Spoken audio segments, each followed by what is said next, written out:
My friend told me I don't have a real job. Let's see why she's wrong. Whilst I talk about where I am heading with my art and my YouTube channel, I'm going to be trying out this canvas pad from Jackson's Art for the first time. For those of you that are new to my channel, I am Callie, a mixed media landscape artist based on my family's dairy farm in Cumbria, which is in the northwest of England. The scene that I am painting is just down the road at Morecambe. I will list all the materials that I use down below in the description. I'm using a limited palette of just 3 primary colours and white. This is a good way to practice your colour mixing. I also stick to using just 2 flat brushes to keep the painting loose. The initial drawing was done with an acrylic marker pen. I use a neutral colour that won't show through the paint layers. Don't use black or white as they are difficult to cover up later. I often use canvas pads and always tear out the page and tape it to my drawing board. I mix my colours both on the plate and on the paper. The paints I use are Liquitex soft-bodied acrylics. Those of you who subscribe to my channel may have noticed that I have increased the number of videos that I am uploading. Over the last 2 or 3 years I have neglected my YouTube channel for a variety of reasons. But now I want to give it more of my time. I enjoy teaching beginners as I feel that most beginners just need some encouragement to grow their confidence along with their drawing and painting skills. Over the last few months I have tried out a variety of video editing styles and have uploaded both short and long form content in order to see what you find the most useful. You may have seen a couple of polls on my community page. Thank you if you took part in those. Although most of you showed a preference for watercolour tutorials and said that you are happy to enjoy drawing and painting as a hobby, many of you also said that you would like to pursue art as a full-time career and learn how to grow your art business. With this in mind, I will continue to do a mix of tutorials for beginners and tips on growing your art business for those of you that have that ambition. There are several ways that I make a living from my art, both online and off. I sell my original artworks, fine art prints, greetings cards and my poetry books. As well as my YouTube ad revenue, I have an Amazon Associates account, an Amazon Merch account and an Amazon KDP account. I have to be honest, when I first started YouTube and watched videos on how to make money from all those sources, I didn't believe that I would ever get to a point where that was the case for me. They all require a great deal of patience and commitment, but the good thing is that they continue to create revenue years down the line. In 2022 I took time off to plan my daughter's wedding, but my YouTube AdSense revenue never dropped. I see this as a kind of pension now, with all my past videos still working for me long after I publish them. If you are thinking of starting a YouTube channel, I can highly recommend it. Just give it a go and don't worry about how you look or you sound. You'll never get going if you try to be perfect every time. Learn as you go and improve with each video. As I had so much time off, I wasn't aware of shorts as a video format and I didn't really think that they were for me. However, after trying them for a few weeks, it became apparent that they are a good way to grow your channel and introducing people to your longer videos. It is very surprising just how much information you can fit into a video that is less than 60 seconds. They are a good way to give quick tips and answer simple questions. So although I am putting more effort into YouTube and creating tutorials that I hope are of use to you, I still worry about putting all my eggs in one basket. But all these years down the line I can see how all these revenue streams are interlinked and support each other. A person I meet at a craft fair may not always buy something, but they may go onto my YouTube channel, buy my book from Amazon or some merch. Someone else might go from YouTube to my website and buy a print. It all takes time though. I think Google rewards longevity. Having had a website and YouTube etc. going for several years, Google know that you are not a fly-by-night company. I regularly check my website and online stores to make sure all the links are working and are up to date. Make use of the About section in your channel page as well on YouTube, link in there your website, merch, etc. I will just return briefly to talking about this painting. As I said, I wanted to try out this canvas pad from Jackson's Art. I will put the pad details below in the description. I use canvas pads a lot for my acrylic and mixed media landscapes. I haven't used this particular one before, but I do use a lot of products from Jackson's and find them to be reliable. So far I really like this canvas. The paint flows nicely and gives good cover. It isn't too coarse. The paint also blends well on the canvas. As I said, the view is of Morecambe Bay from the prom on one of those sunshine and showers days. I use a lot of white as it was light despite the clouds threatening rain. There is actually a fence around the prom, but I removed it to put more focus on the lady on the bench.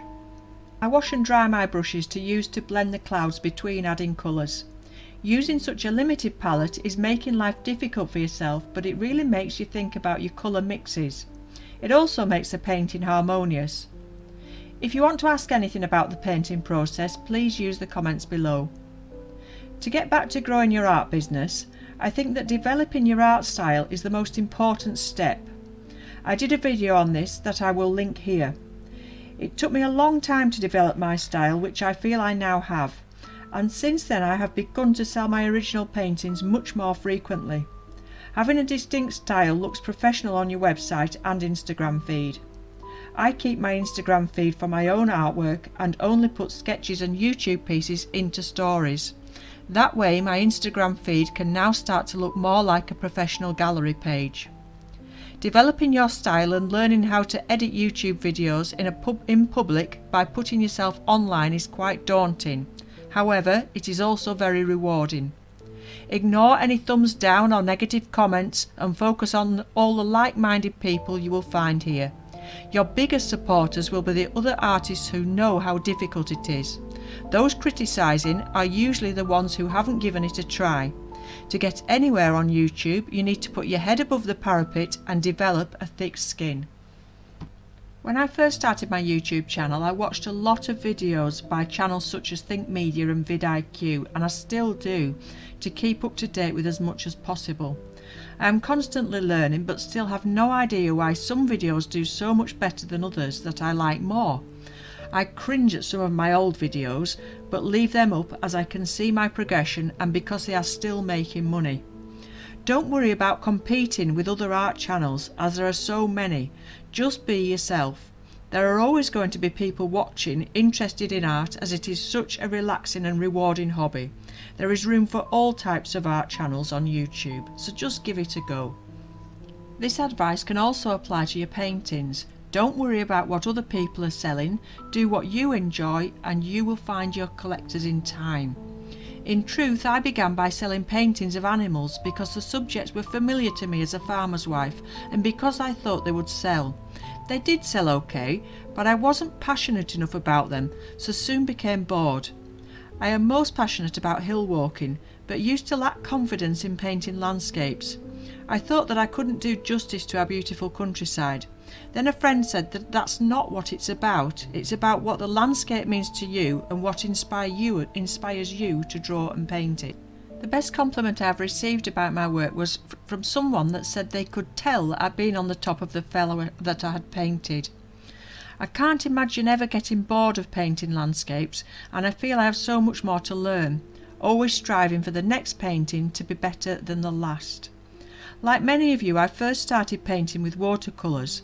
Over time I tried lots of different media and techniques until I came across Liquitex soft-bodied acrylic paints. I love the colour range and how they blend together. They are more fluid than the thick acrylics and more vibrant than watercolours. I also use markers or charcoal to draw over my paint. You can see examples of this on Instagram. The reason I use this technique is because I just love drawing. I love scribbling and I love sketching. And I also like the lines that you find in the landscapes. So the lines of the walls, the lines of the paths, the lines of the ridges. This is what attracts me to the landscapes as well as the changes in the weather that we have here. When you have a style and subject, you need to find an audience for your work. Join groups on Facebook that share your interest and think about the hashtags you use on Instagram. Make them relevant to the people looking for work like yours. I use things such as Hikers of Instagram, Lake District Landscapes, etc. You don't need a gallery to sell your work. You can sell direct from your website and other online shops, from craft fairs and directly to people who find you on Instagram and Facebook. I've sold a lot of work from Instagram, and then people just pop to my home to buy the work here. Look for local gift shops who may want to stock your work, and consider having your work made into prints and greetings cards. The bulk of my income comes from selling prints. I would also recommend selling framed prints. These can be much more affordable to people who don't perhaps want to invest in a larger piece of original artwork. Don't be put off pursuing your ambition of selling your art full-time by people saying silly things like it's not a real job. Just recently, a friend actually excluded me from a conversation because she said it didn't apply to me as I didn't work. I also get people asking me what I've been doing all week, assuming I am sat twiddling my fingers. You just have to smile and keep going. I think it is probably the best time in history to make a full-time living from being an artist. Combining all the ways you can sell online with print on demand, teaching, commissions, workshops, etc., it is more than feasible. And if you can't afford to take that plunge right now, you can certainly start building up your business part-time to lay the foundations for later. If your time is limited, devote it to building a portfolio of work. Then share it on Instagram, which is great for artists as it is created for visual content. I use Canva to make my social media posts and give them a uniform look. Think about branding, colours and your signature or logo. If you want to start a YouTube channel from scratch, do a combination of short and long videos. The shorts will quickly gain subscribers, but you will need the longer videos to get the watch hours you need to get monetized. Share your videos on Facebook and Pinterest. Tutorial videos do well on Pinterest. Think about your lighting too. I have my workbench next to a window so that I always have natural light on my paintings. I don't have expensive equipment, just an ordinary digital camera mounted above my bench and some lamps with daylight bulbs. I recently bought an inexpensive ring light for when I am videoing myself talking. It isn't essential, but it does enhance the lighting. I also whitewash my studio walls to reflect the light. The tools I use the most for creating YouTube videos are Filmora, Canva and Epidemic Sound. Canva adds more features all the time and you can use it to make B-roll like this. I also use Canva for my thumbnails. The Filmora software can be slow and glitchy, but I think it is down to my ancient laptop. You don't need to spend a fortune, there are lots of free editing options out there now. To go back to the evolution of my YouTube channel, I started it as a friend wanted me to video a technique for using Brusho and share it with her. I hadn't used YouTube myself before and decided to study videos that helped get me started with editing and uploading. I soon committed myself to doing 2 videos a week at the same time and then 3. Over time this became very tiring and time consuming. I felt that my channel was becoming stale and repetitive, so I slowly cut back the amount I was doing. Then when we locked down in March 2020, I didn't feel like working much at all. When I have things on my mind, I tend towards being more quiet and solitary. On the plus side, this led to me devoting that time to creating my landscape poetry book. Prior to March 2020, I had taught a small group of beginners here in my studio each week. Then of course we had to cancel the in-person classes. I found that I very much liked having my studio to myself, not having to tidy my works in progress away to teach a class. I think that space and freedom has helped me develop my style and build a larger portfolio of work. This is where YouTube and teaching online work well for me. I can dedicate an area of my studio for filming and make videos when I choose to, not when dictated to by the calendar. Having had several years now of teaching beginners and understanding how it felt when I was a beginner, I really want to continue to help people to overcome their self-doubt and enjoy painting and drawing without putting pressure on themselves to be perfect. At the end of the day, whether you want to paint as a hobby or if you want to make a living from it, you should be enjoying it. In fact, if you relax and enjoy the process, it will show in your finished artwork. There isn't one set way of having a successful art business. Each artist will have their own business model that works for them. Some only sell originals and don't reproduce their work as prints. Some sell work as print on demand, some teach and some don't. You need to find what works for you and what you enjoy the most. Most of my time and energy is going towards an exhibition I am having in this summer. I am enjoying getting all my new work together and looking forward to hanging the exhibition. This will be a joint exhibition with another local landscape artist. We are exploring all corners of Cumbria, not just the familiar tourist hotspots. We haven't yet got a title for the exhibition, so all suggestions welcome. After that, I hope to have time to continue writing my third book of poetry, inspired by our most famous masterpieces and the lives of the artists. My biggest problem is that I tend to flip between projects and I need to make myself focus on one at once. I used to worry about not being organised and focused enough, but now I have given up trying to be something that I am not. Having lots of ideas and working on the one that interests me the most at the time is who I am. I think that the pandemic made a lot of us reassess our work-life balance and outlook on life in general. Perhaps age also makes us reflect on what is important too. Now that both our children have flown the nest, my aims are to improve my own artwork and to give confidence to those wanting to pursue a similar path. Before you start your YouTube channel, write down what your aims and motivations are, to help you focus on the overall theme of your channel. Make use of YouTube's analytics too. They can really help you understand your audience more. Whatever path you choose, remember that with time and patience it is possible to make a living from your art full time. Join groups or societies of like-minded people who will encourage and understand you. As I come to the end of the foreground of this landscape sketch, I am trying not to overwork the figure. I don't often include figures in my work, but I like the way this lady was sat on her own admiring the view with her feet dangling. I would like to do this as a larger piece and try to simplify it more with a less fussy sky and sands. In hindsight, I could have made the lady's jacket orange or red to pop out more against those blues that I have. Perhaps I should try doing this scene in watercolours too, keeping it loose, working wet in wet. I think that would work quite nicely. I am aware that I have skipped around topics quite a bit in this video. However, I had a lot of things I wanted to include to be of use to those of you wanting to build a career in art. As I was doing this, I thought about the fact that many people don't pursue their art careers until later in life, following on from other careers and family commitments. My next video will take a look at YouTube and art careers for those of us over 50. You may think that it is too late to start a YouTube channel, but it really isn't. If you would like more videos like this one or more detail on topics that I have covered today, please ask in the comments below. As I said earlier, I will list the materials used here in the description below.